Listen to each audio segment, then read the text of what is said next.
Cricket ஆட போலாமா? Daily வேலைக்கு காலைல எழுந்து கிளம்பும்போது செம்ம கடுப்பா இருக்கும். இன்னைக்கு கிரிக்கெட் ஆட போறேன். காலையில எழுந்து கிளம்பி போயிட்டு இருக்கேன் ஃபுல் எனர்ஜியோட. இதே எனர்ஜியில போறோம், மேட்சை ஜெயிக்கிறோம். என்கிட்ட கிட்டத்தட்ட ஒரு 10 பேருக்கு மேலே டிஎம் பண்ணி தாங்க ப்ரோ நானும் உங்கள் டீம் ஆடலாமா அப்படின்னு கேட்டாங்க. எனக்கு தெரிஞ்சு இன்னொரு டீமே ஒன்று ஆரம்பிச்சிடலாம்ல இருக்குது, பி டீம்னு.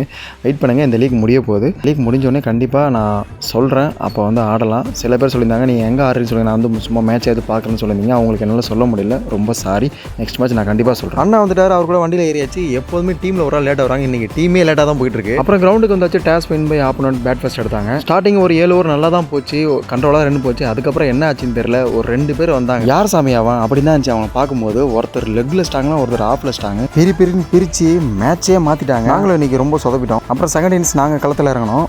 ஸ்டார்டிங்கில் கொஞ்சம் நல்லா தான் இருந்துச்சு, அப்புறம் போக ஒரு மாதிரி மந்தம். தொடர்ந்து விக்கெட்ஸ் மட்டும் தான் வருது, ரன்ஸே வரல. இந்த மேட்ச் எங்களுக்கு டூ ஆர் டை மேட்ச். ஜெயிச்சா தான் உள்ள, இல்லையா 2 ரன் படி ஜெயிக்கணும். அணி மிகவும் பரிதாபகரமான நிலையில் உள்ளது. ஊர் மானத்தை கடைசியாக களத்தில் கடப்பார கார்த்தியனா தான் இறங்கினாரு. ஓடி இறங்கி சும்மா காட்டுன்னு காட்டிட்டாரு. இருந்தாலும் மேட்ச் நாங்கள் தோத்துட்டோம். எங்கேயோ இருந்த மேட்சை எப்படியே கொண்டு வந்து 2 படி உள்ளே கொண்டு வந்துட்டாரு. இந்த மேட்ச் நிறைய தப்பு போனோம், தப்பெல்லாம் தவிர்த்து கப்போட திரும்ப வரும். கப்பு முக்கியம் பிகல இடுப்புல கை வச்சு நிற்கலாம். இவங்க தான் அவங்க 2 பேர். நான் சொன்னாலும் ஆஃப் பண்ணிட்ட பாலை பஞ்சா பிரிச்சு எடுத்துட்டாங்க. சும்மா சொல்ல கூட 2 பேருமே செம்மையாக விளாண்டாங்க. யார் சாமி இவங்க அப்படிதான் இருந்துச்சு.